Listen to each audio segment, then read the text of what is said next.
दोस्तों, आज मैं मेरे सिद्धांत के बारे में आपको बता रहा हूँ।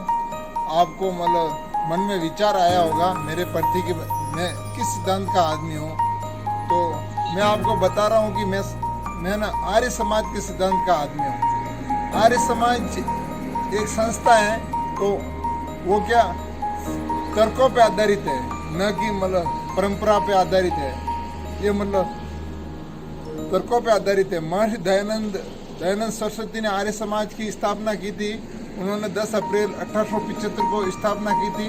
तो उन्होंने बताया कि आप कोई भी चीज़ की अगर अध्ययन करते हो तो उसको तर्क पे तोलो। अगर वो तर्क से सही है तो इसका मतलब वो चीज़ सही है, वरना ये वो चीज़ झूठी है। इसलिए महर्षि दयानंद सरस्वती को ना तर्क ऋषि भी कहते हैं। अब मैं आपको आर्य समाज के 10 नियम बताऊंगा। वो 10 नियम देखें। आर्य समाज का पहला नियम है कि सभी तरह की विद्या और पदार्थ का आदि मूल परमेश्वर है। मतलब अपन जो भी अभी मतलब जो टेक्नोलॉजी देख रहे हैं, जो भी चीज़ें देख रहे हैं अब जो, और प्लस जो पदार्थ है, मतलब कि जो मैटर अपन आँख से देख रहे हैं, और जो टेक्नोलॉजी अपन देख रहे हैं जिसको विद्या भी कहते हैं, उसका जो है ना आदि मूल परमेश्वर है। मतलब कि ये सब परमपिता परमेश्वर की देन है। ये आर्य समाज का पहला नियम है। तो इस नियम से ना किसी धर्म वाले लोगों को आपत्ति नहीं होनी चाहिए, क्योंकि मतलब वास्तव में इस चीज़ का जो आदि मूल है ना, मतलब जड़ में है ना, ईश्वर है, मतलब परमेश्वर है। आर्य समाज का दूसरा नियम है कि ईश्वर सच्चिदानंद निराकार, सर्वशक्तिमान, न्यायकारी, दयालु, अजन्मा, अनंत, निर्विकार, अनादि, अनुपम, अजर, अमर, नित्य, पवित्र और सृष्टि करता है, और आदमी को उसी की उपासना करनी चाहिए। अपन देखते हैं अगर ऐसे मतलब प्रायोगिक जगत में भी अपन देखें ना, तो ईश्वर वास्तव में निराकार है। वो है ना कण कण में बसा हुआ है, और वो हर जगह है, और वो पवित्र है, वो न्यायकारी है, दयालु है। तो ये नियम भी है ना सभी धर्मों पे लागू होता है, क्योंकि ये मतलब ये नियम भी है ना सभी धर्मों पे लागू होता है। सभी धर्म इस चीज़ पर सहमत है कि ईश्वर निराकार और अजन्मा है। आर्य समाज का तीसरा नियम है कि वेद सब सत्य विद्याओं की पुस्तक है। इसको पढ़ना, पढ़ाना और सुनाना सभी आर्य का कर्तव्य है। तो दोस्तों, अपन जैसे इस संसार में हर धर्म का अपना धर्म ग्रंथ है, लेकिन अगर वेद को उठाएं, वेद भी एक धर्म ग्रंथ है, जिसकी उत्पत्ति 1,96,08,53,121 वर्ष हुए हैं। मतलब उस समय ये वेद की उत्पत्ति हुई है। तो अपने ना मतलब हर धर्म ग्रंथ में देखें तो कुछ न कुछ इतिहास है, लेकिन वेद ऐसा है कि इसमें इतिहास नहीं है, केवल ज्ञान है। मतलब हर तरह का इसमें ज्ञान का भंडार है। इसमें ना 20,000 मंत्र हैं। तो इस तरह से अपन कह सकते हैं कि वेद ही एक ईश्वर की बहुत ही परम पुस्तक है, क्योंकि इसमें मतलब इतिहास नहीं है। क्योंकि जब सृष्टि बनी ना, तब वेद की उत्पत्ति हुई। तब कोई आदमी था ही नहीं, तो इतिहास किसका लिखे। तो इसलिए ये है ना ज्ञान का भंडार है। इसलिए ये वेद है ना एक ईश्वरीय पुस्तक है, और इसको पढ़ना, पढ़ाना और सुनाना हर आर्य का कर्तव्य है। आर्य समाज का चौथा नियम है कि सत्य को ग्रहण करना और असत्य को छोड़ना चाहिए।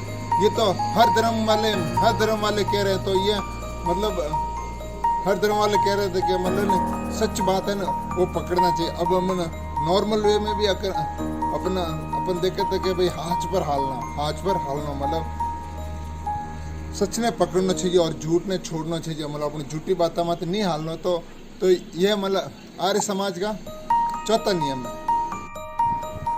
आर्य समाज का पांचवा नियम है कि सब कार्य धर्म के अनुसार करना चाहिए। मतलब सच और झूठ को विचार करके, सच सत्य और असत्य पर विचार करके करना चाहिए। तो ये भी हर धर्म में लिखी हुई है। मतलब बात का मतलब धर्म के अनुसार ही अपन को काम करना चाहिए और धर्म के हिसाब से ही अपन को चलना चाहिए।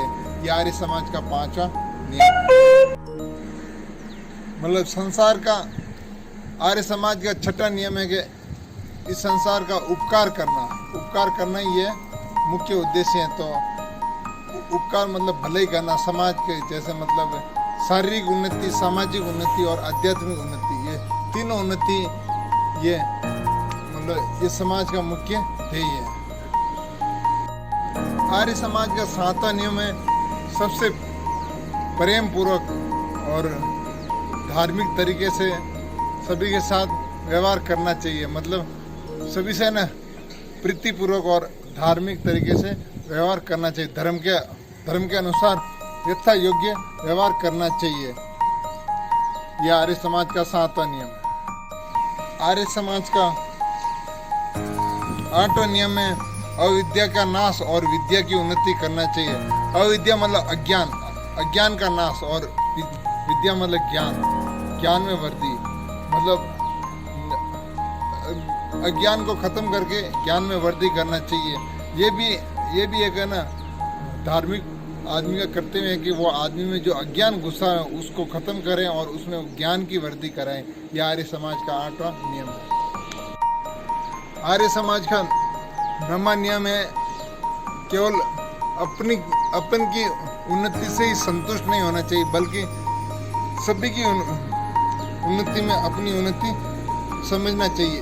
ये आर्य समाज का 9वां नियम है। मतलब कि अपन को ना सभी की भलाई करना चाहिए। ऐसी नहीं कि अपन मतलब स्वार्थी लोग होकर अपनी ही भलाई करें। तो ये आर्य समाज का 9वां नियम है। मतलब कि सबकी भलाई करो तो अपनी भलाई उसमें निहित है। आर्य समाज का 10वां नियम है कि सभी के लोगों के लिए जो हितकारी नियम है उसमें आदमी को परतंत्र होना चाहिए। परतंत्र मतलब अगर किसी जैसे मतलब जैसे अपन रोड पे जा रहे तो रोड पे लिखा होगा लेफ्ट हैंड पे चलना चाहिए। तो ये परतंत्र की तरह ही है। मतलब कि लेफ्ट हैंड है ना, गवर्नमेंट के कानून के हिसाब से अपन को चलना चाहिए। मतलब इस मामले में अपन परतंत्र हैं। लेकिन अगर हितकारी नियम है ना, स्वतंत्र होना चाहिए। हितकारी नियम में स्वतंत्र होना चाहिए। मतलब अगर किसी का भला हो रहा है तो उसमें हर एक आदमी को करने की छूट होनी चाहिए। यह आर्य समाज का 10वां नियम है। इस तरह से आर्य समाज के ये कुल 10 नियम है।